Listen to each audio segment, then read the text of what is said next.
안녕하십니까. 지구과학의 본질을 투시하는 비법, 본투비 지구과학의 안성진입니다. 자, 2027 수능 지구과학 1을 대비하기 위한 이 안성진의 커리큘럼 안내를 드리고자 영상 찍게 되었습니다. 자, 일단 들어가기 전에 안내 말씀을 좀 드릴 게 있는데요. 지금 이 영상은 2025년 기준 예비 고3인 친구들을 위한 영상입니다. 물론 N수생분들도요. 예비 고1과 예비 고2를 위한 안내사항도 있기는 한데요. 그것은 따로 영상을 찍어서 올려드릴 수 있도록 하겠습니다. 오케이? 이 영상은 2026년의 수능을 보는, 즉 2027 수능을 보는 친구들을 위한 영상이다라고 생각을 해주셔야 되겠고요. 선생님, 저는 2026년에 수능을 치르는데 왜 2027 수능이라고 하십니까? 이런 생각이 드실지 모르겠는데, 자, 기본적으로 2025년에 치러지는 수능을 2026년에 대학을 가는 분들을 위한 수능이다라고 해서 2026 수능이라고 부르고요. 2026년에 치러지는 수능을 2027 수능이라고 부릅니다. 오케이? 그렇게 생각을 해주시면 되겠고, 자, 오늘 말씀드릴 내용 목차부터 좀 소개를 드리자면요. 일단 저에 대해서 좀 소개를 시켜드리고, 그 다음에 이 수능 지구과학 1을 우리가 어떻게 학습해야 되는가, 이 수능 지구과학 1이라는 과목에 대해서 좀 설명을 드리고요. 그 다음에 왜 안성진을 선택해야 되는가, 오케이? 거기에 대해서 좀 말씀을 드릴 건데, 물론 이렇게 커리큘럼 영상을 보고 있는 분들이라면은 아무래도 저를 선택할 가능성이 높기는 하겠지만은 안성진이 좋거든. 그래서 어떤 점에서 좋은지 이런 것들을 좀 더 자세하게 설명을 드리기 위해서 말씀을 좀 드릴 거고요. 그 다음에 본격적으로 커리큘럼 소개 안내를 드리도록 하고서 마무리할 수 있도록 하겠습니다. 오케이? 자, 일단은 저에 대해서 소개를 드리자면요. 일단 만나서 반갑습니다. 저는 안성진이라고 얘기를 하고요. 한국교원대학교에서 지구과학 교육과를 졸업한 지구과학 교육 전공자입니다. 졸업과 동시에 이제 임용고시에 합격을 하여가지고 서울시 교육청 소속 교사로서 약 5년간 근무를 하였고요. 지금 현재는 이투스와 EBS에서 지구과학을 강의를 하고 있습니다. 특히 이투스 같은 경우에는 거의 입성하자마자 지금까지 계속해서 지구과학 1타를 유지하고 있는 중이니 여러분들 참고해 주시길 바라겠고요. 오케이.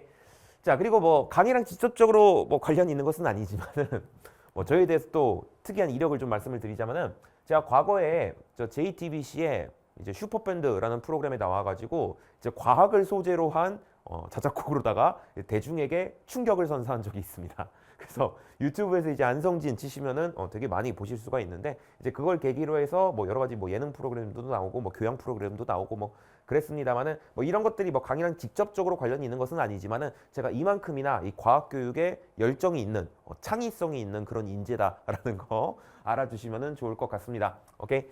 자, 일단은요. 사전에 말씀드렸던 것처럼 이 수능 지구과학 이거 도대체 무엇이냐, 우리가 어떻게 대비를 해야 되느냐, 거기에 대해서 말씀을 드릴 수 있도록 할 건데, 거기에 대해서 설명드리기 전에 앞서서 일단 수능 지구과학 문제의 3가지 유형에 대해서 조금 설명을 드리고 싶어요.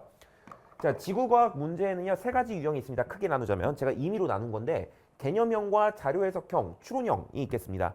자, 쉽게 말씀을 드리자면 이 개념형은요, 이 문제를 풀기 위한 답이 내 머릿속에 들어있는 그런 문제 유형. 그래서 내가 개념 공부를 했어. 그래서 그 개념이 머릿속에 들어와 있어. 그럼 누구나 풀 수 있는 그런 문제. 그런 걸 이제 개념형이라고 얘기하고요.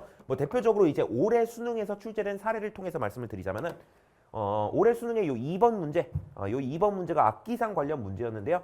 가나다는 성숙 단계, 소멸 단계, 적응 단계를 순서 없이 나타낸 것이다라고 되어 있는데, 우리가 개념 단계에서 아예 배운 바대로 요것이 적응 단계, 요것이 성숙 단계, 요것이 소멸 단계라고 딱딱딱 우리가 맞추시면 되는 거고요. 요 기억, 니은, 디귿에서 묻는 요 내용들도 전부 다 우리가 개념 단계에서 배웠던 것들. 그래서 배운 대로 그냥 딱딱딱 풀면 되는 그런 것을 이제 우리가 개념형 문제라고 할 수가 있겠습니다. 오케이? 자, 이런 개념형 문제를 우리가 잘 풀어내기 위해서 우리가 갖춰야 될 능력, 그런 것들은 자세하게 뒤에서 다시 한번 정리해서 말씀을 드릴 건데, 아무튼 뭐가 있냐면은 일단 개념을 탄탄하게 학습을 해줘야 돼요.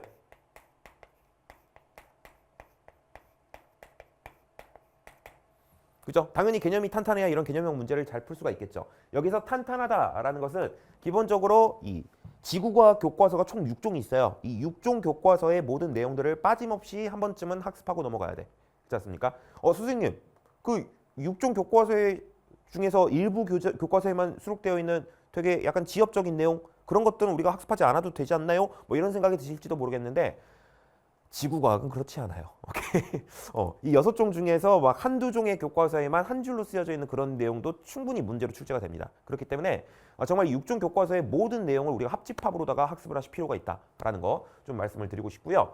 자, 그 다음에 두 번째 문제 유형에 대해서 말씀드리자면 자료 해석형이라는 유형이 있어.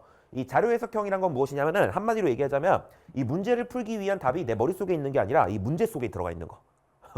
그래서 간단하게 이제 이야기를 하자라고 한다면 어떤 그래프가 제시되고서 이 그래프의 값을 뭐 읽어서 답해 보시오라는 그런 문제 유형이 있을 수가 있거든요.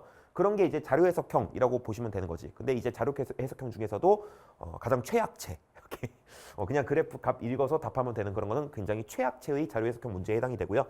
뭐 올해 수능을 기준으로 말씀을 드리자면 3번 문제가 있어. 뭐 위도에 따른 연평균 강수량과 증발량을 순서 없이 나타냈대요. 자, 우리가 배운 바에 따르면요. 여기서 실선이 이게 강수량이고요.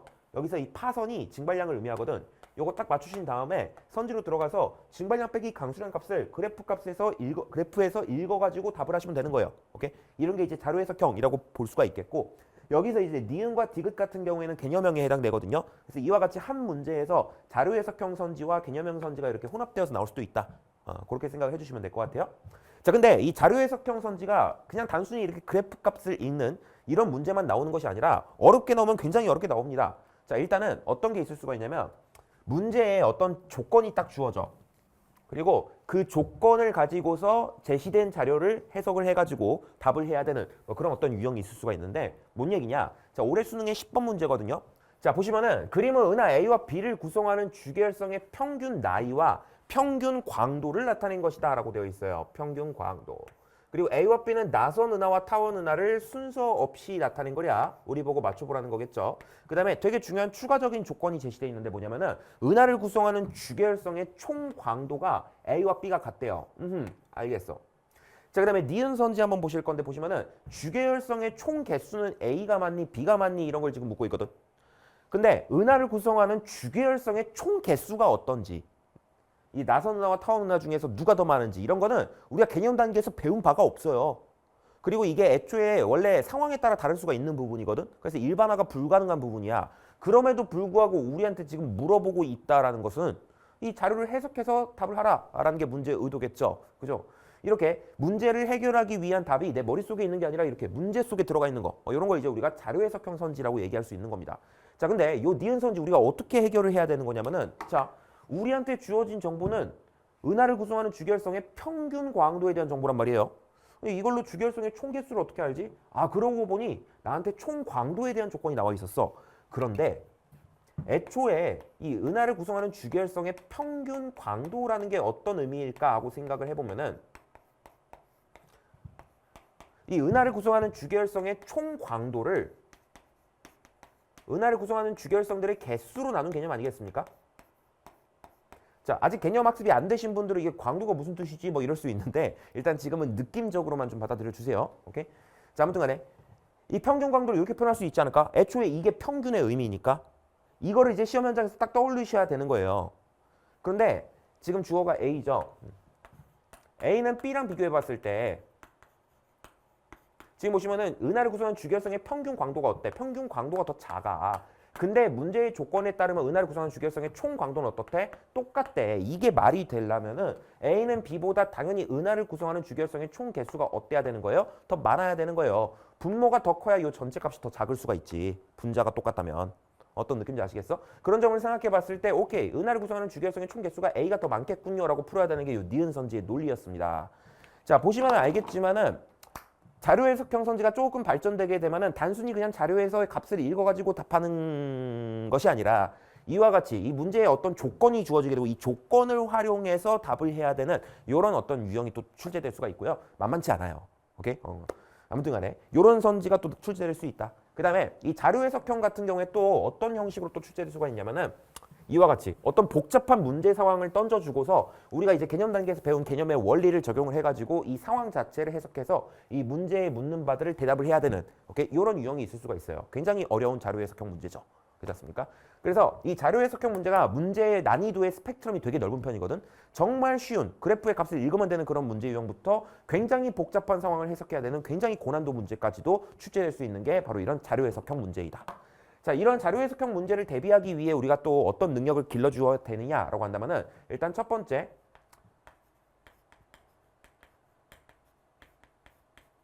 올바른 자료 해석 태도가 있겠습니다. 예컨대 이런 그래프가 딱 제시가 되었을 때 자, 지금 이 그래프에서는 오른쪽으로 갈수록 시간이 값이 증가한다는 게 제시가 되어 있잖아요. 제가 아마 개념 기출 커리 진행하면서 설명을 드릴 내용인데 이 그래프에서 화살표 이렇게 딱 표시되어 있고 물리량 써져 있으면은 별다른 언급이 없으면 이쪽으로 갈수록 물리량이 증가한다는 뜻입니다. 괜찮아? 그럼 지금 오른쪽으로 갈수록 시간이 흐른다는 얘기거든. 근데 이게 문제에 따라서 증감 방향이 반대로 되어 있는 경우가 있어요. 근데 이렇게 해놓고 시간 이렇게 되어 있는 경우가 있어. 근데 우리 친구들이 그냥 막 관성적으로다가 뭐 당연히 오른쪽으로 갈수록 시간이 증가하는 거 아니겠어? 막 이렇게 생각하면서 문제를 풀어버려가지고 틀리는 경우가 생각보다 많이 있거든요. 오케이? 그래서 저는 항상 이제 커리에서 말씀을 드릴 때 이런 어떤 그래프 자료가 제시되어 있으면은 반드시 이 각 축의 의미 점검하시고 그다음에 각 축의 증감 방향 점검하시고 그다음에 이 축의 간격 같은 거 있죠. 축에서 값들 사이의 간격 이런 것들도 좀 보셔야 된다라고 누누이 강조를 드리거든. 그래서 이렇게 어떤 그래프 자료를 만났을 때 우리가 어떤 점을 먼저 눈여겨보고 체크해 줘야 되는지 그런 것들을 일단 체화하고 있어야 된다. 즉 기본적인 자료 해석 태도가 체화되어 있어야 된다. 그래야 자료 해석형 문제를 좀 잘 풀어낼 수 있다. 괜찮습니까? 그리고 뿐만 아니라 저는 이제 일반화된 논리라고 이야기를 하는데요.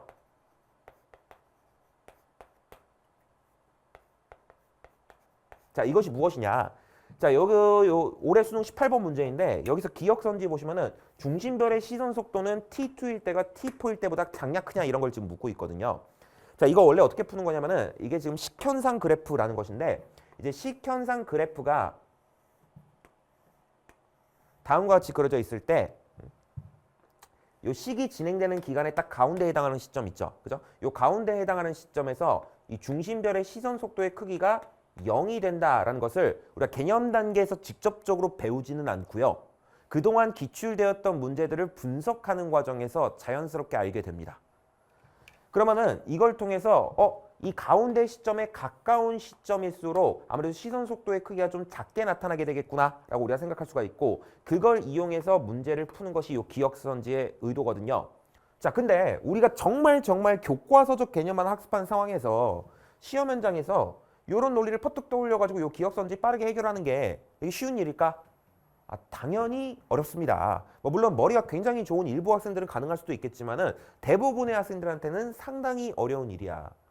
그리고 혹여 가능하다고 하더라도 이게 시간이 뺏겨버린단 말이에요. 근데 우리가 이 기억선지 이런 데서 시간 뺏겨버리면 이 지구과학 20문제 30분 안에 못 풀어요. 오케이? 선생님, 근데 제가 이런 걸 어떻게 합니까? 교과서에 나온 내용도 아니라면서요.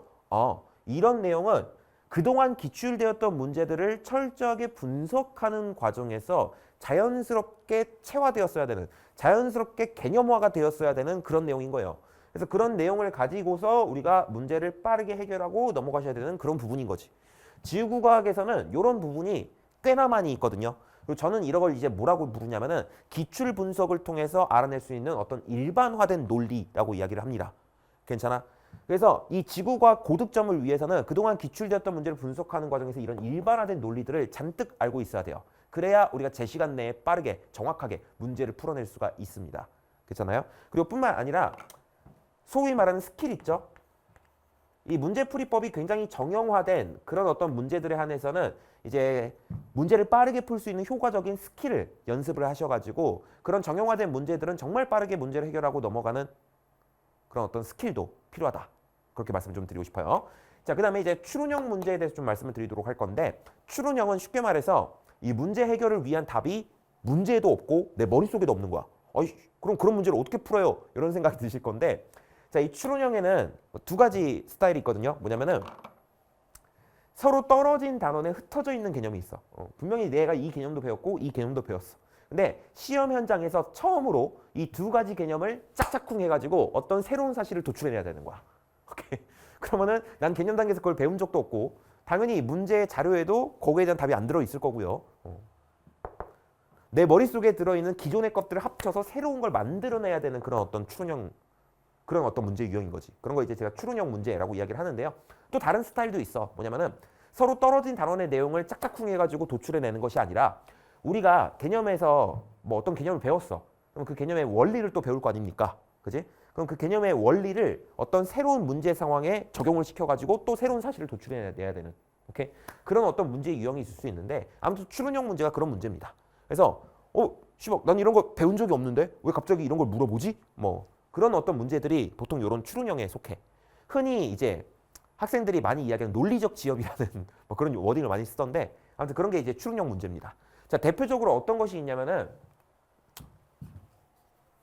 이번 수능의 12번 문제 보시면은 단위 시간당 에너지 생성량을요 가와 다에서 비교해보라 라고 되어 있는데 가가 주계열성이라는 거고요 다가 거성이라는 거거든.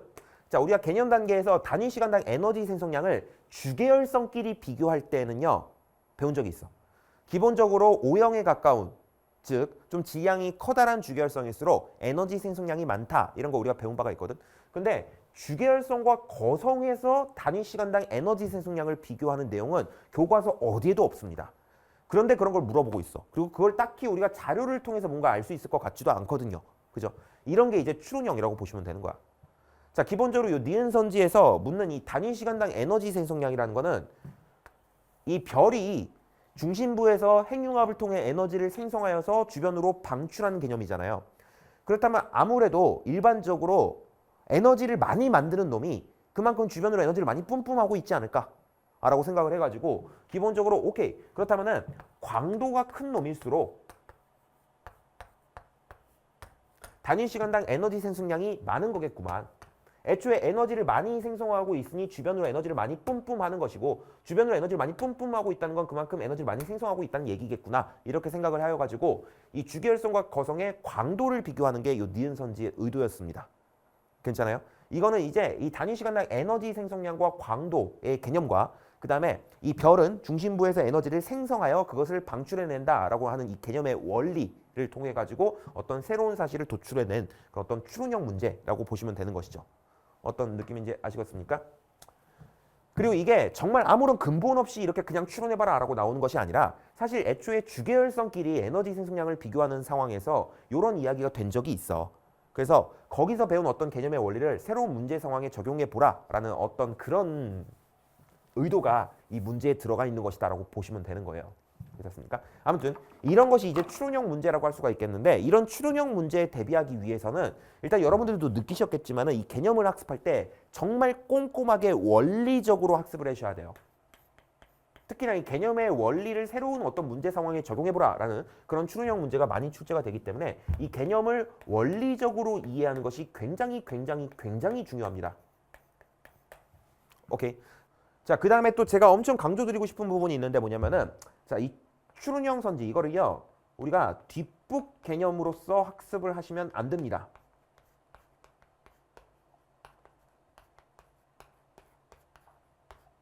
자, 여기서 뒷북 개념이라는 게 뭐냐면은 이게 커뮤니티에서 도는 그런 말인데 예컨대 뭐 올해 수능 12번 요 니은처럼 뭐 이러한 주계열성과 이러한 거성을 비교해 봤을 때 에너지 생성량이 누가 더 많습니다. 이런 내용이 출제됐다고 해보자. 그러면 이제 그 다음에 개념 교재에다가 요 내용을 그냥 그대로 수록을 해가지고 요런 주계열성과 요런 거성을 비교하게 되면은 에너지 생성량이 누가 더 많아요. 이거를 그냥 기본 개념처럼 가르치는 분들이 계셔. 오케이. 요런 걸 이제 우리가 뒷북 개념이라고 이야기를 하거든요.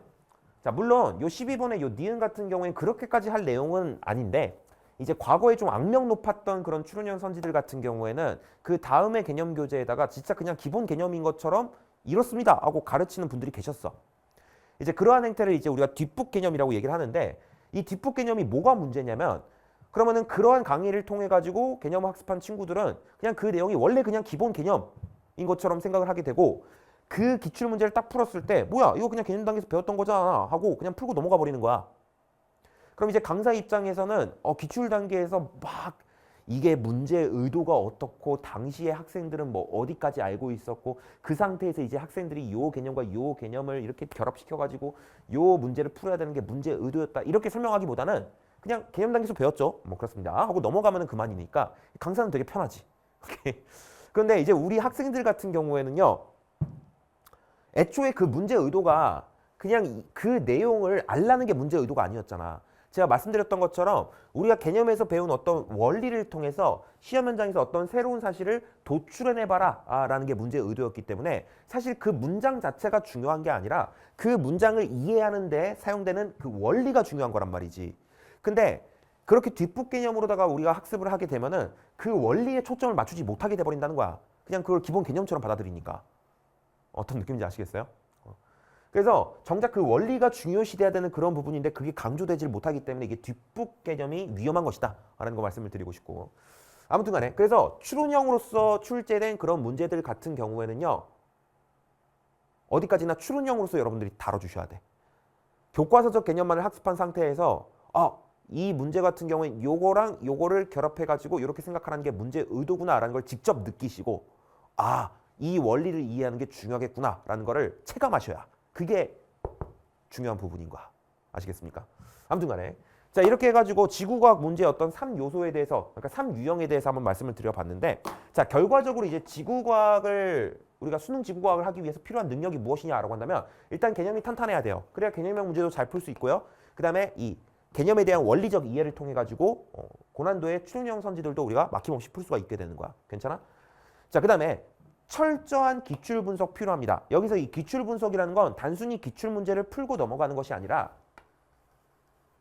이 기본적으로 문제에서 사용된 논리, 이것이 이제 개념화해서 가져가야 할 어떤 일반화된 논리가 될 수 있기 때문에 그 논리를 철저하게 분석을 해주셔야 되겠고, 그 다음에 이 문제에 나와 있는 여러 가지 조건들 있잖아. 이 조건들이 어떻게 활용되었는지 그런 것들도 면밀하게 분석을 해주셔야 되겠으며, 그 다음에 이 출제 의도 또한 잘 분석을 해주셔야 돼요. 이게 개념형으로서 출제가 된 것인가, 아니면은 뭐 자료 해석형인가, 추론형인가, 이런 것을 여러분들이 직접 느끼시고 분석을 해주셔야 된다 이 말인 거지. 그렇습니까? 자, 그리고 특히 이 최근 수능 지구과학원에서 이 철저한 기출 분석 이 부분이 굉장히 강조되고 있다라고 좀 말씀드리고 싶은데, 그게 왜 그런 거냐면 최근 수능 시험지 딱 펼쳐보면 있잖아. 이제 중간중간에 과거에 기출되었던 어떤 자료 해석 문제 상황이라든가 아니면 과거에 기출되었던 추론형 선지 이런 게 정말 아무렇지 않게 막 들어가 있는 경우가 있을 수 있어요. 즉 과거에 사용되었던 어떤 기출의 논리가 그대로 재활용되는 경우가 왕왕 있다고. 근데 그런 문제들은 정말 막힘없이 그냥 후루룩 빠른 시간 내에 풀 수 있어야 이 시간 내에 풀 수 있는 시험이 돼버렸어, 지구과학원이. 오케이? 그렇기 때문에 과거 기출되었던 문제는 정말 막힘없이 우리가 후루룩 풀 수 있어야 시간 내에 이 지구과학 문제를 풀 수가 있기 때문에 이 철저한 기출 분석 이 부분이 굉장히 좀 중요시되고 있다. 그래서 과거 기출되었던 문제는 그냥 보자마자 후루룩 풀 수 있게. 오케이? 그렇게 우리가 좀 능력을 갖춰줘야 되겠다라는 거 말씀을 드리고 싶고요. 자, 그다음에 기본적으로 이 자료 해석형 문제를 풀기 위한 어떤 자료 해석적 능력이 좀 필요한데, 여기서 말하는 자료 해석 능력이라는 건 앞에서 말씀드렸던 것처럼 우리가 그래프를 봤을 때 어떤 부분에 좀 집중해야 되는지 뭐 이런 것들에 대한 어떤 태도, 오케이? 자료를 대하는 어떤 태도 이런 것들을 갖춰야 될 뿐만 아니라, 그 다음에 어떤 복잡한 이 자료 해석 상황을 해결해낼 수 있는 어떤 스킬들 이런 것들이 있다면 또 우리가 체화하고 습득하고 연습해줘가지고 이 자료 해석 능력을 좀 키워주셔야 되겠다. 괜찮아? 자, 그 다음에 이 추론적 사고 능력이 또 이 추론형 문제를 해결하기 위해서 필요하다라고 할 수가 있겠는데, 자, 기본적으로 이런 추론적 사고 능력을 기르기 위해서는 개념에 대한 원리적 이해뿐만 아니라 애초에 내가 배운 개념을 좀 새로운 낯선 어떤 문제 상황에 적용해보는 충분한 어떤 연습이 좀 필요합니다. 오케이? 그래서 이런 능력들을 갖춰주셔야 우리가 수능 지구과학원을 고득점을 할 수가 있다라고 생각을 해주시면 될 것 같아요. 괜찮아? 그래서 결과적으로 이러한 능력을 갖추기 위해서 우리가 지구과학을 어떻게 학습해야 되느냐? 자, 일단은 이 개념을 학습을 해주셔야 되겠죠. 이 개념을 학습을 할 때 반드시 교과서 중심적으로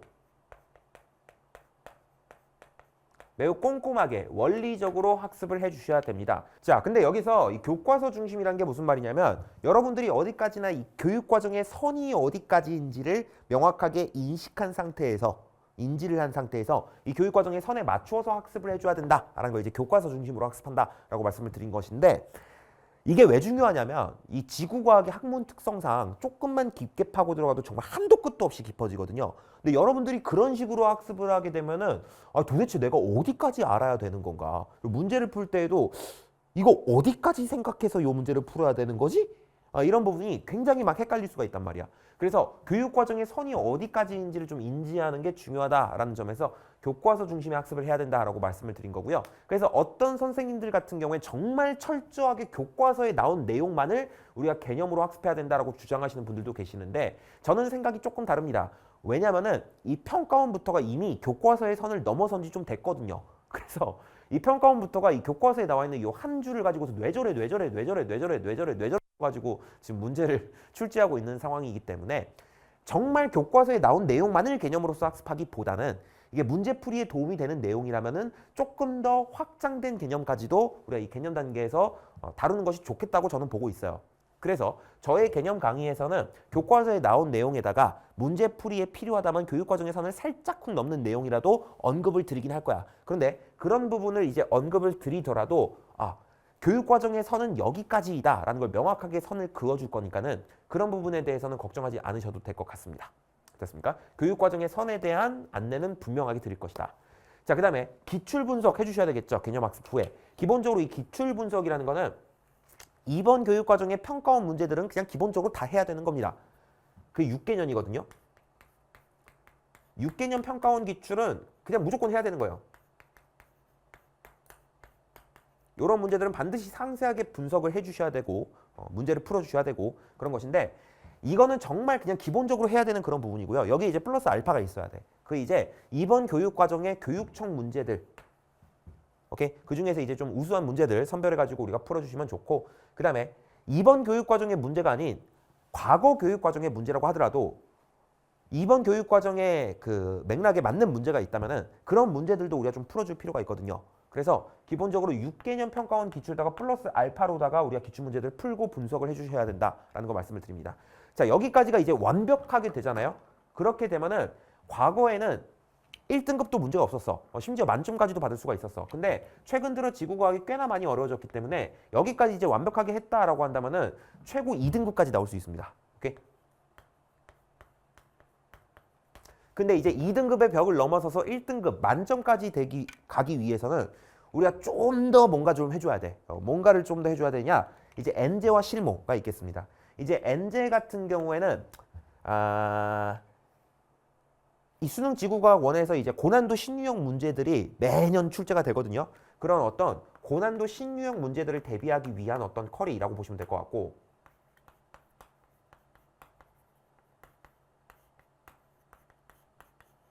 기본적으로 EBS에서 출제되는, 그러니까 EBS에서 나오는 연계 교재들 있잖아요. 수능 특강, 수능 완성. 걔네들도 이런 엔제 포지션의 그 교재입니다. 그래서 이 수능 특강, 수능 완성 뭐 언제 해야 되느냐 이런 질문도 되게 많이 올라오는데 기본적으로 개념학습과 기출 분석이 완료가 된 상태에서 수능 특강이나 수능 완성을 들어가시는 게 맞아.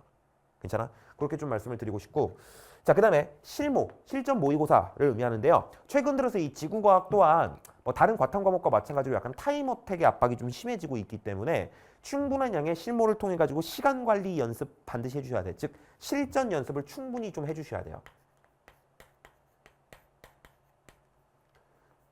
그래서 시간 재고서 실전 모의고사 문제들 쫙 풀어보면서 시간 관리 측면에서의 노하우를 좀 쌓고, 그 다음에 매번 이렇게 오답 분석을 하면서 내가 어떤 부분이 부족한지 점검을 해주시고, 뭐 그런 걸 이제 하다 보면은 이제 2등급에서 1등급으로 올라갈 수가 있는 것이다 라는 거 말씀을 좀 드립니다. 괜찮?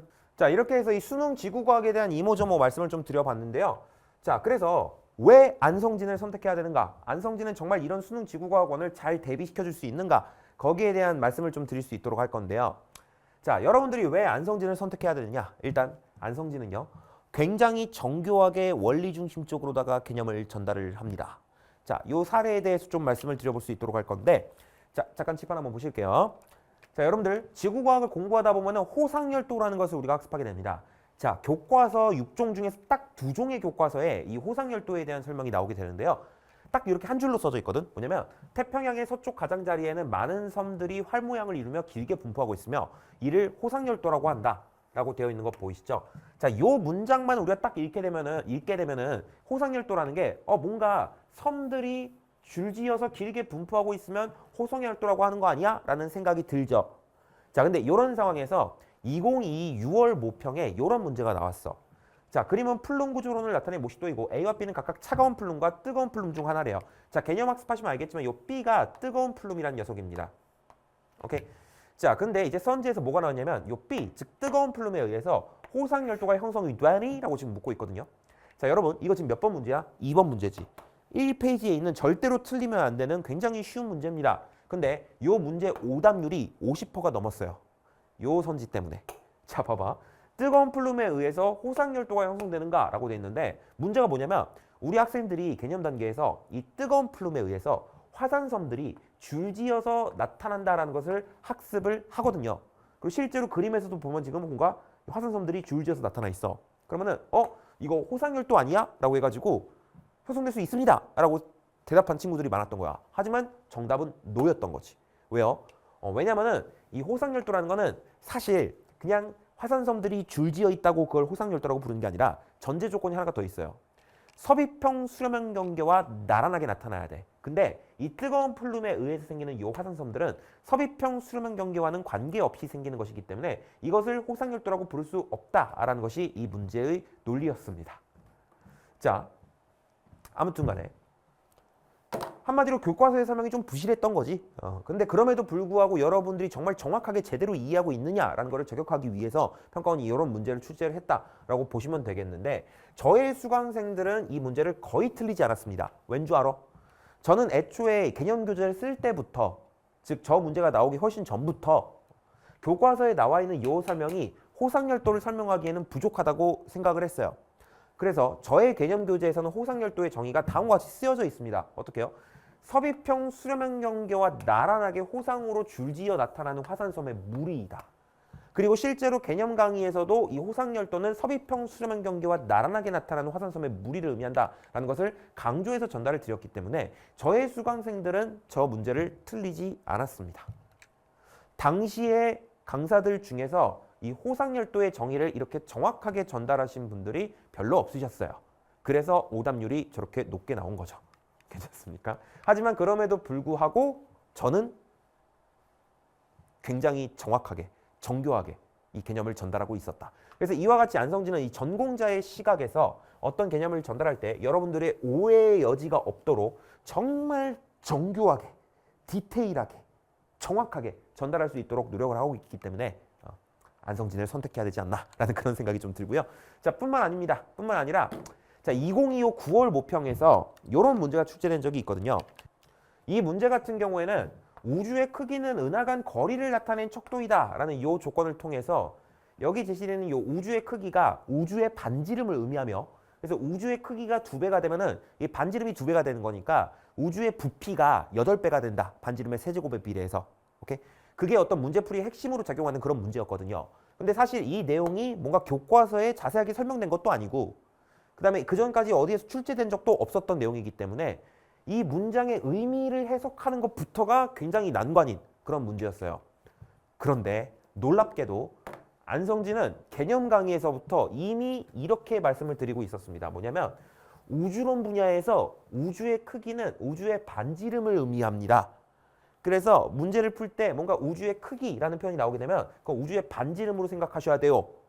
이거를 강의에서 이미 제가 말씀을 드렸습니다. 제가 알기로 인간 강사 중에서 요 내용을 그 문제가 출제되기 전에 언급한 거 저밖에 없습니다. 괜찮아? 그래서 이처럼 안성진은 출제 가능한 선에서 가장 정교하게 개념을 설명하는 강사이다 라는 거를 좀 강조드리고 싶고 그래서 여러분들이 반드시 저를 선택해야 된다 라는 거 말씀을 드리고 싶어. 아시겠습니까? 자, 실제로 수강평에서 발췌를 한 문장인데 그 어떤 문제를 풀다가도 개념 교재를 펼쳐보면 반드시 관련 내용이 수록되어 있었대. 그만큼 개념을 꼼꼼하고 정교하게 가르치기 때문이다 라고 생각을 해주시면 될 것 같습니다. 괜찮? 자, 그 다음에 안성진을 선택해야 되는 또 두 번째 이유 무엇이냐? 안성진은 정말 해체 수준의 기출 분석을 보여드립니다. 자, 뒤에서 말씀드릴 거지만 저의 쿼리 중에 아스트라 심화 기출이라는 쿼리가 있거든요. 그게 어떤 쿼리냐면은 자, 기출 문제 딱 갖다 놓고 이거를 문장 단위로 싹 분석을 해. 그래서 이 문장에서 이 조건은 요런 뜻이고 이 조건이 제시된 의도는 요러하며 자, 요런 지금 선지가 출제가 되었는데 요런 선지를 빠르게 풀기 위해서는 요런 논리가 있을 수 있으며 이런 부분은 다시 또 출제될 수가 있기 때문에 여기에서 요런 부분을 우리가 좀 외워놓도록 하자. 이런 것들이 정말 상세 분석으로다가 옆에다가 쫙 이렇게 쓰여져 있습니다. 정말 무슨 참치 해체쇼 하는 것 마냥 기출문제를 해체를 해가지고 여러분들이 뽑아내야 될 정보를 잔뜩 뽑아낼 수 있도록 그렇게 도와드리고 있기 때문에 정말 이 해체 수준의 기출 분석을 원한다라고 한다면은 안성진을 선택해야 된다라는 걸 말씀을 드리고 싶습니다. 자, 실제로 수강평 중에 이런 수강평이 있었는데요. 기출 해체쇼. 기출에서 어떤 의도였는지 출제자 시각으로 기출을 해체하셔서 학생 관점에서 하기 어려운 부분까지 집어주시고 또한 개념화에서 정리해 주시는 부분도 있어서 적극 추천드립니다 라고 돼 있는 거 보이시죠? 오케이. 이 아스트라 심화 기출 정말 제가 자랑스러워하는 쿼리 중에 하나거든요. 여러분들 반드시 꼭 좀 수강을 해보시기를 권장을 드립니다. 여러분들이 볼 수 없었던 정말 미세한 부분까지 챙겨갈 수가 있을 거야. 그렇지 않습니까? 자, 그다음에 또 왜 안성진을 선택을 해야 되는가? 안성진의 자료들 있잖아요. 그죠? 커리에서 다뤄지는 자료들. 이 자료들 적중도 굉장히 높습니다. 자, 어느 정도냐? 자, 여기 왼쪽 한번 잠깐 보실까요? 이게 2025 6월 모평에서 출제된 문제고요. 그다음에 이게 이제 저 2025 6월 모평을 대비하기 위한 저희 모의고사 커리인 진 모의고사에서 출제된 어떤 문제인데, 자, 지금 요거랑 요거랑 이렇게 순서 바꿔보시고요. 요거랑 요거랑 이렇게 순서 바꿔보시면은 요거랑 똑같아. 지금 요 문제 상황과 똑같은 문제 상황이 지금 모의고사에서 출제가 된 거거든요. 이게 교과서에 막 그 나와 있는 그런 일반적인 문제 상황이 아닙니다. 굉장히 좀 상황을 한번 꼬은 굉장히 특수한 그런 문제 상황인데, 그 문제 상황을 정확하게 예측해서 제가 문제를 낸 거예요. 괜찮아? 정말 진짜 진정한 의미의 적중이라고 말씀드릴 수가 있겠고, 자, 그 다음에 이건 이제 그 올해의 사례인데, 저의 모의고사 컨텐츠 중에 또 V16이라는 컨텐츠가 있어. 이제 16문제를 좀 빠른 시간 내에 푸는 연습을 하는 그런 모의고사 컨텐츠인데, 자, 이게 모원소 그래프와 자원소 그래프인데, 이 자원소 그래프에서 시간의 흐름에 따라 값이 24, 50, 81로 바뀌어가는 것을 지금 보여주고 있거든요. 그런데 그거랑 똑같은 문제 상황이 2025 9월 모평에서 나왔습니다. 자원소가 지금 증가하고 있는데요. 값이 뭐 24, 50, 81 이렇게 써져 있는 거 보이시죠? 그죠? 숫자가 어떻습니까? 똑같습니다. 심지어 문제를 푸는 근본적인 논리도 똑같아요. 정말 진정한 의미의 적중이라고 할 수가 있겠습니다. 자, 그 다음 또 올해 사례인데요. 자, 마찬가지로 이 V16 컨텐츠에서 이런 문제가 출제된 적이 있어요. 초기 우주 전체에서 시간에 따른 헬륨 원자에게 어쩌고 저쩌고 나타낸 것이다라고 되어 있는데, 한마디로 시간의 흐름에 따른 헬륨 원자에게 어떤 질량비 변화라고 보시면 될 것 같아요. 자, 근데 그 그래프가 이번에 수능에서 이렇게 나왔습니다. 같은 그래프거든요. 그래서 적중 사례로 지금 말씀을 드리고 있는 거고, 심지어 선지도 똑같아. 자, 지금 보시면 대충 여기쯤에 딱 선을 긋고서 여기에서 우주 배경 복사가 관측될 수 있니? 요 시점에서 우주 배경 복사가 관측될 수 있니? 라는 문제가 지금 출제가 되었는데, 수능에서도 똑같이 출제됐습니다. 여기에다가 지금 시간을 딱 표시해두고 여기에서 우주 배경 복사가 나타날 수 있니? 오케이. 우주 배경 복사가 요때 방출된 빛이니? 뭐 그런 걸 지금 묻고 있습니다. 문제의 논리가 똑같아요. 그래서 이것도 이제 적중 사례로서 말씀을 드리는 것입니다. 괜찮? 그래서 이와 같이 적중도가 높은 자료들로다가 지금 커리가 구성이 되어 있기 때문에 여러분들 꼭 안성진을 선택을 해주시는 게 좋지 않을까라는 그런 생각이 좀 들고요.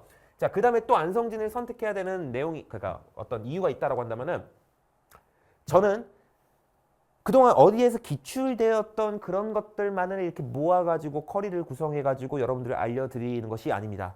그런 것들은 당연히 기본이고, 거기에 이제 전공자의 시각을 더해가지고 지금 이 평가원이 어떤 식으로 문제를 출제하고 있으며 이 흐름대로 가면은 앞으로 어떤 내용까지 나올 수 있겠다라는 걸 예측해서 아직 출제되지 않은 출제 가능한 미출제 요소까지도 저의 커리에서 다룹니다. 자, 그래서 보시면은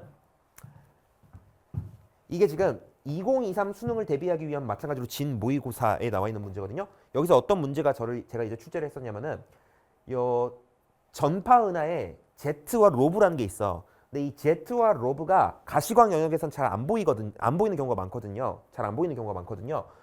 그러면은 얘네들은 암흑물질이겠니? 암흑물질로 이루어지겠니? 이런 질문을 제가 낸 적이 있어요. 이게 전자기파에서 좀 잘 안 보이다 보니까는 애들이 이거 암흑물질로 오해할 수 있지 않을까라고 생각해가지고 그렇게 문제가 만들어서 낸 건데, 바로 그의 수능에 똑같은 문제 나왔습니다. Z 가리키면서 여기서 암흑물질이 지금 분출되고 있는 것이냐, 그러니까 이게 지금 암흑물질로 구성되어 있는 것이냐, 이런 문제가 나왔어요. 그래서 정말 똑같이 적중을 한 사례라고 보시면 될 것 같고, 안성진은 사실 강사가 아니라 무당을 했어야 되는 거 아닐까?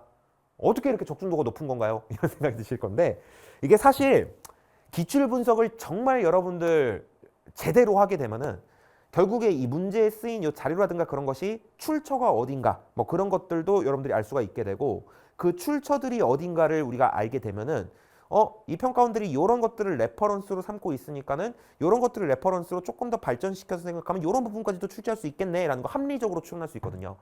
제가 그런 어떤 합리적인 추론을 통해서 이 출제 경향을 예측을 하기 때문에 이토록 적중도가 높은 것이다. 즉 그냥 무당처럼 막 이렇게 막 찍는 것이 아니라 신들려서 막 찍는 것이 아니라 철저하게 어디까지나 합리적인 어떤 추리, 합리적인 어떤 추론으로다가 이제 향후 출제 방향을 생각을 하기 때문에 이런 것이 가능한 것이다라고 생각을 해주시면 될 것 같습니다. 오케이. 아무튼 이토록 적중도가 높은 이런 강산인데 당연히 안성진을 듣는 것이 맞지 않겠습니까? 괜찮습니까? 그럼 이제 여러분들은 충분히 안성진을 들어야 할 이유가 납득이 되셨다고 생각이 들고요. 이렇게 생각할 수도 있어. 뭐냐면 선생님 개쩌는데요? 아니 선생님 같은 분이 왜 훨씬 더 유명해지셔야 될 것 같은데 왜 막 이런 생각이 드실 수가 있는데 이제 여러분들이 저의 강의를 수강을 해서 성적으로 저를 홍보해 주시면 되는 거죠. 저를 이제 유명하게 만들어 주시면 되는 거죠. 괜찮습니까? 오케이, 그렇게 말씀을 드리고 싶습니다. 그래서 이토록 적중도가 높기 때문에 실제 수강평에도 이런 수강평이 있습니다. 뭐 정말 선생님께서 알려주신 것들 안에서 수능이 출제될 것이라는 확신이 생겼다. 괜찮습니까? 오케이. 자, 그러면은 오케이, 안성진을 들어야 되겠어. 안성진은 1년 동안 커리큘럼을 어떻게 운영하나요? 자, 지금부터 이제 본격적으로 커리큘럼 소개를 드릴 수 있도록 할 건데요. 자, 일단은 이 수능 지구과학을 우리가 학습하기 위해서 개념학습 먼저 이루어져야 되고 그 다음 기출분석, 그 다음에 엔제 실무 이런 흐름을 타셔야 된다고 말씀드렸잖아. 그래서 그러한 흐름대로 커리가 딱 구성이 되어 있습니다. 자, 일단 개념 기출 파트 말씀을 드리자면 강의가 좀 여러 개가 있는데 일단 배가 기초 개념이란 게 있어요. 이 배가 기초 개념이란 게 있고 이거는 이제 수능 지구과학 1을 공부하기 위한 정말 기초적인 어떤 지식들 뭐 중학과학이라든가 통합과학에서 필요한 것들, 오케이? 그런 것들이 정리되어 있는 강의라고 보시면 되겠고 내가 진짜 과학 자체의 완전 노베이스야. 그런 학생들은 요 강의서부터 들으시면 됩니다. 괜찮아? 자세한 건 좀 더 뒤에서 설명을 드릴 수 있도록 하고요. 그 다음에 이제 개념 강의가 대가 개념 완성. 이것이 이제 제대로 된 개념 강의, 그러니까 본격적인 개념 강의라고 보시면 될 것 같습니다. 본격적인 개념 강의. 자, 그 다음에 이 개념 완성과 이제 병행하여서 여러분들이 딱 수강을 해주시면 좋은 게 배가 기출 분석이라는 강의야. 기본적으로 이 지구과학 1에서는 이 개념 강의랑 기출 강의가 병행이 되기를 권장을 드리거든요. 어떤 식으로 이제 병행을 하기를 권장을 드리냐면은 자, 이 지구과학을 총 3개의 대단원으로 나누는 경우도 있고 6개의 대단원으로 나누는 경우도 있는데 저는 6개의 대단원으로 나누어가지고 수업을 하고 있거든요. 그래서 6개 대단원을 기준으로 말씀을 드릴게. 자, 개념 단계에서 1대단원 지권의 변동을 맞췄어. 그럼 이제 2대단원 지구의 역사를 들어가게 될 건데 이때 이제 기출의 1대단원과 요 개념의 2대단원을 병행을 하셔가지고 요런 식으로다가 병행을 하시기를 권장을 드립니다. 괜찮아? 일단 개념 1대단원 빠르게 끝내고 2대단원 들어가면서 동시에 기출 1대단원을 병행 수강하시는 거야.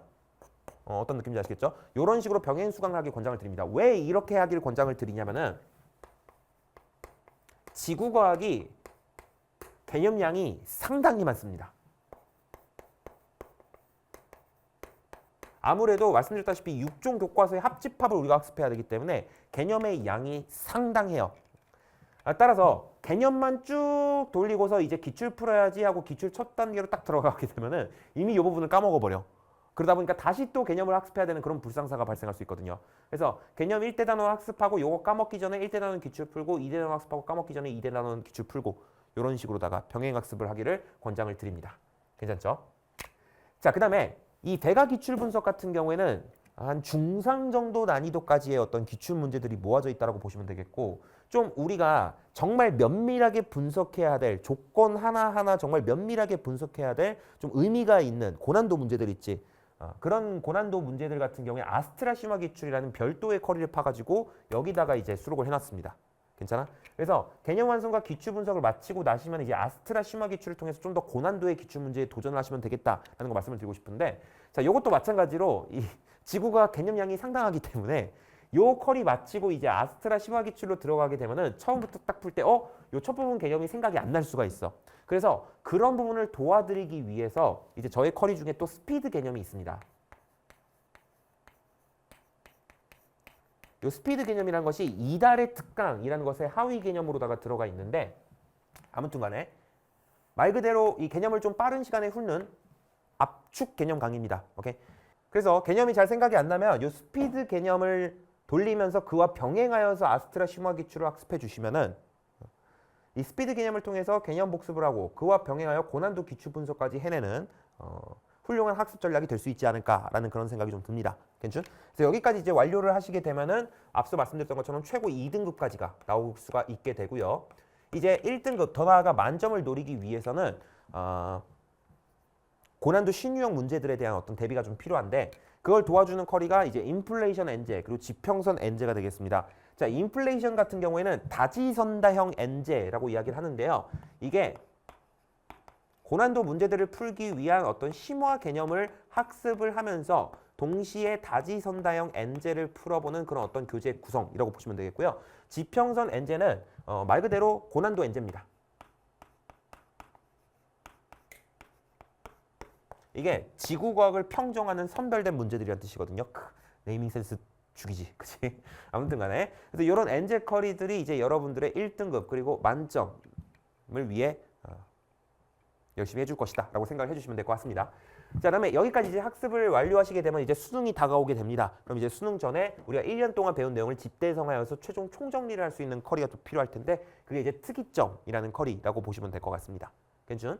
자, 여기까지가 이제 정규 커리가 되겠고요. 정규 커리만 해도 빵빵하죠? 그죠? 하지만 여기서 끝이 아니야. 뭔가가 더 있죠. 모의고사 커리와 이달의 특강이라는 게 있습니다. 일단 모의고사 커리부터 말씀을 드리도록 할 건데 자, 그 전에 앞서서 여러분들 이 정도는 좀 알고 계셔야 될 것 같아. 자, 최근 들어서 수능 지구과학이 어떤 트렌드를 보이고 있냐면 1페이지부터 3페이지까지는 기본적인 개념 확인 문제라든가 아니면 기본적인 자료 해석 문제들이 많이 출제가 돼요. 근데 거기에 이제 중간중간 과거 기출되었던 문제에서 변형이 된 문제, 과거에 기출될 때는 상당한 난이도를 자랑하는 그런 문제였으나 이제는 어느 정도 풀이가 이제 공략이 되어가지고 뭐 중상 정도 난이도로 취급되고 있는 그런 어떤 문제 유형들 있잖아. 이제 그런 문제들을 살짝쿵 변형해가지고 또 수록을 해놓습니다. 오케이? 그래서 그런 문제들이 이제 1페이지부터 3페이지까지 포진을 해 있고요. 한마디로 한 중상 난이도 정도까지의 문제들이 3페이지까지 포진이 되어 있어. 그리고 이제 4페이지로 넘어가게 되면은 신유형 고난도 문제들로 도배를 해놓는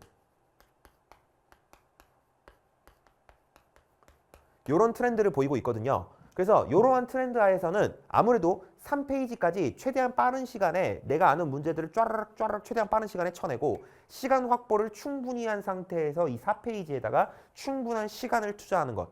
그것이 어떤 만점을 받기 위한 전략이라고 얘기할 수가 있거든요. 그래서 이런 부분에 맞춰서 대비를 시켜드리기 위해서 저희 모의고사 커리가 두 트랙이 있습니다. 하나가 이제 V16이라는 커리고 하나가 이제 진 모의고사라는 커리인데 자, 이 V16이라는 것은 무엇이냐? 이름 보시면 알겠지만 16문제짜리 모의고사입니다. 그래서 3페이지까지의 문제들을 좀 빠르게 쳐내는 그런 연습을 하는 어떤 모의고사 콘텐츠다라고 보시면 될 것 같습니다. 오케이? 그 다음에 진 모의고사는요, 말 그대로 이제 정규 모의고사 콘텐츠, 이제 제가 직접 제작하는 자체 제작 실전 모의고사 콘텐츠라고 보시면 되겠고요. 자, 기본적으로 개념과 기출을 학습하는 단계에서는 이 V16을 통해서 중상 난이도까지의 문제들을 빠르게 쳐내는 연습을 위주로 좀 해주시고 진 모의고사 시즌 1 정도까지 여기서 배운 내용들로 소화하실 수가 있을 거야. 괜찮?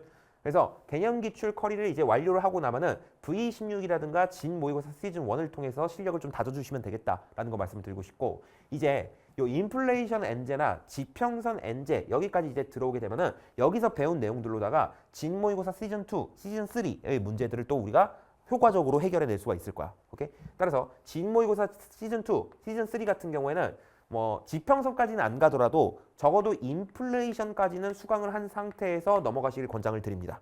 물론 아스트라 심화 기출까지만 하고 여기로 가도 문제는 없거든. 문제는 없는데 권장을 드리기를 이제 적어도 인플레이션까지는 하고서 요 모의고사들을 들어가라 라는 것을 추천을 드립니다. 진 모의고사 파이널도 마찬가지예요. 이거 파이널 시즌에 나오는 모의고사인데 이것도 적어도 인플레이션까지는 수강을 하고서 듣기를 권장을 드립니다. 물론 아스트라까지만 들어도 볼 수는 있어요. 볼 수는 있으나 인플레이션까지는 듣고서 풀어주시는 것이 좀 더 이 문제들을 효과적으로 풀 수 있기 때문에 그래. 아시겠죠? 그렇게 말씀을 드립니다. 그래서 이게 시간 관계상 지평선까지 못 가는 학생들이 있을 수 있거든요. 그런 학생들 같은 경우에는 배가 기초 개념, 개념 완성, 기출 분석, 심화 기출 여기까지는 필수적으로 해주시고 인플레이션까지는 아무래도 좀 필수적으로 해주시고서 수능을 보시는 게 좋아. 괜찮아? 그래서 인플레이션까지는 좀 필수 컬이라고 생각을 해주시고서 수강을 해주시면 되겠다라는 거 말씀을 드립니다. 물론 지평선에서도 배울 점 많이 있어요. 1등급 만점을 노리신다면 지평선까지 들으셔야 돼. 근데 정말 여의치 않다면은 인플레이션까지는 좀 들어주셔라. 괜찮습니까? 그런 의도라는 거 생각을 해주시면 될 것 같습니다. 이 파이널 특이점 같은 경우에도 뒤에서 자세하게 말씀드릴 거지만 6모, 9모에서 출제되었던 어떤 경향성이 반영되어 있는 최종 정리 그런 어떤 강의이기 때문에 이것도 어지간하면 좀 듣기를 권장을 드려. 괜찮습니까? 자, 아무튼 간에 자, 그다음에 이달의 특강이라는 것이 있는데요. 요거 자세한 거는 좀 뒤에서 PPT를 통해 가지고 설명을 드릴 수 있도록 하겠습니다. 괜찮? 자, 그럼 이 각각의 커리들 약간 PPT를 통해 가지고 좀 더 상세하게 설명을 드릴 수 있도록 할 건데요. 자, 일단 배가 기초 개념부터 좀 말씀을 드리자면은 앞서 말씀드렸던 것처럼 수능 지구과학 원 학습을 위한 기초 지식이라고 되어 있는데 뭐 중학과학이라든가 통합과학에서 배우는 내용 있잖아요. 거기서 이제 지구과학에 도움이 될 만한 그런 내용들을 모아놓은 것이다라고 보시면 돼요. 이게 따로 교재가 있지는 않고요. 강의 자체에 PDF 파일이 첨부가 되어 있습니다. 그래서 그 PDF 파일 다운로드 받으셔가지고 그 수강을 해주시면 되겠고 과학에 대한 기본 베이스가 있다면 그냥 스킵하셔도 돼요. 하지만 모든 학생들 전부 다 1강만큼은 필수로 수강하길 권장을 드립니다. 왜냐면 요 1강 같은 경우가 이제 수능 지구과학의 이해라고 해가지고 이 수능 지구과학에 대해서 제가 드리고 싶은 말씀들이 요 1강에 들어가 있거든. 그래서 모든 학생들이 1강만큼은 좀 필수로 듣기를 권장을 드린다라는 거 말씀을 좀 드립니다.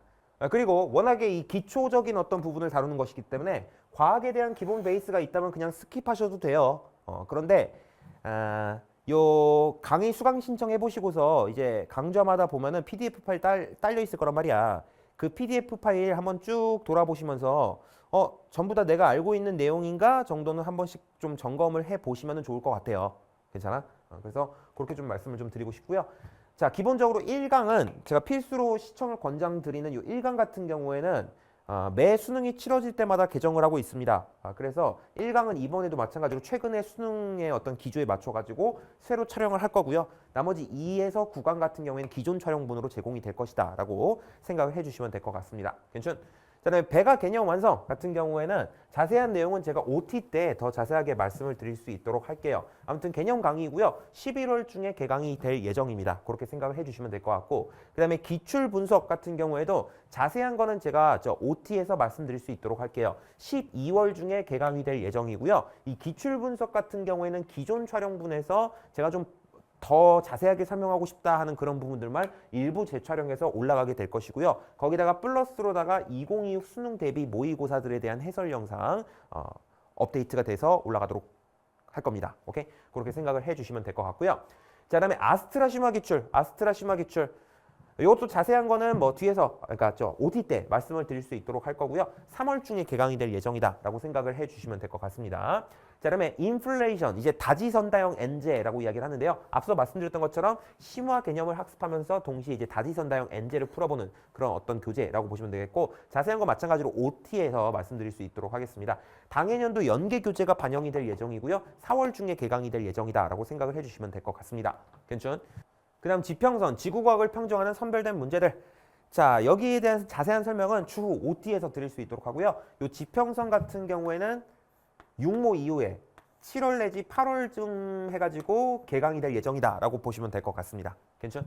자, 그 다음에 이제 싱귤라리티, 특이점을 이제 싱귤라리티라고도 하는데요. 파이널이죠. 자, 이 파이널 같은 경우에는 수능 한 달보다 조금 더 전쯤 이제 개강을 해가지고 10월 중에 이제 개강을 한다라고 보시면 될 것 같아요. 오케이? 10월 중에 개강을 한다라고 보시면 되겠고 이 볼륨이 좀 작거든. 그래서 수능 한 달 전에 딱 개강을 해가지고 좀 빠른 시간 내에 후두둑 하고서 끝내는 그런 커리이다라고 보시면 될 것 같습니다. 괜찮습니까?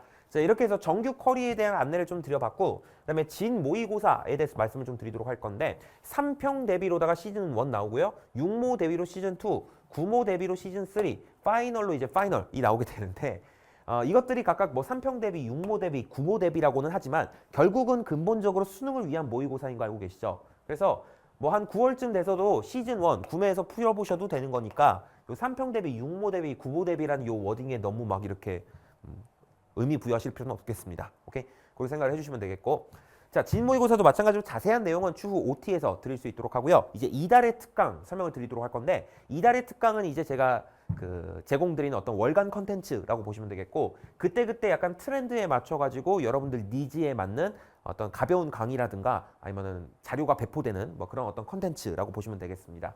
뭐 스피드 개념이라든가 뭐 V16이라고 하는 16제 모의고사라든가 뭐 연계교재 분석서라든가 뭐 이런 것들 등등이 제공될 예정인데 기본적으로 교재는 없고요. 모든 강좌가 다 PDF 파일이 제공이 될 겁니다. 오케이? 그렇게 생각을 해주시면 되겠고 일단 1월부터 3월까지는 스피드 개념이 이달의 특강 컨텐츠로서 제공이 되게 될 겁니다. 근데 이 스피드 개념 같은 경우에는 기존 촬영분에다가 일부 재촬영을 해가지고 올려드릴 예정이고요. 오케이? 자, 그 다음에 1월부터 3월까지 스피드 개념이 제공이 된 다음에 이제 4월부터는 연계교재 분석서라든가 V26과 같은 이런 컨텐츠들이 이제 이달의 특강으로서 제공이 되게 될 것이다 라고 생각을 해주시면 될 것 같습니다. 오케이? 자, 이 외에도 선생님께서 이러한 어떤 자료를 좀 만들어서 진행을 해주시면은 도움이 많이 될 것 같아요 하는 어떤 의견, 건의사항 이런 거 있다면은 Q&A 게시판에 많이 남겨주십시오. 그렇다면 제가 뭐 참고를 해가지고 이달의 특강 콘텐츠로 구성을 해볼 수 있도록 하겠습니다. 오케이. 자, 이달의 특강으로 연계교재 분석서 제공이 될 예정이거든요. 제가 알기로 인강에서 이 연계교재 이렇게까지 신경 쓰는 사람 저밖에 없습니다. 오케이. 물론 연계교재가 과거와 같은 그런 위상은 아니지만 어쨌든 시중에 나와 있는 엔제에서 그래도 손꼽을 만한 그런 퀄리티의 엔제이긴 하거든요. 그래서 여러분들이 이제 개념 기출 단계가 다 끝이 났을 때 어쨌든 수능 특강과 수능 완성도 한 번씩은 좀 풀어볼 그런 어떤 필요가 있는데 그럴 때 이제 저의 컨텐츠가 좀 도움이 될 것이다 라고 생각을 좀 해주시면 될 것 같아요. 괜찮죠? 오케이. 자, 이렇게 해서 이달의 특강까지도 한번 소개를 시켜드려 봤습니다.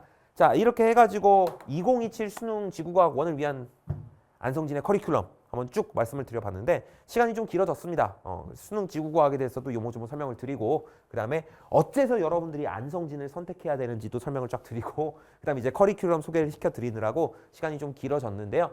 그래도 이렇게 긴 시간을 제가 말씀을 드렸으니까 여러분들이 정말 안성진이 믿을 만한 강사구나. 정말 내가 1년 동안 모든 걸 믿고 맡겨볼 수가 있겠구나. 내 지구과학 실력을 믿고 맡겨볼 수 있겠구나 라는 생각을 가질 수 있게 되지 않았을까라는 그런 생각이 듭니다. 저도 강의 길게 찍는 거 싫어요. 힘들어. 입 아파. 오케이. 하지만 그럼에도 불구하고 여러분들에게 그런 믿음을 심어드리고자 이렇게 길게 연관 커리 영상을 찍게 되었다라고 생각해 주시면 될 것 같아. 오케이. 자, 그럼 이걸로 인사드릴 수 있도록 하고요. 이 커리큘럼 진행에 관해서 좀 더 궁금한 점이 있다라고 한다면 얼마든지 Q&A 게시판에 질문을 주십시오. 제가 성심성의껏 답변 드릴 수 있도록 하겠습니다. 자, 그럼 저는 인사드리고요. 정규 커리에서 뵐 수 있도록 할게요. 감사합니다. 안성진이었습니다.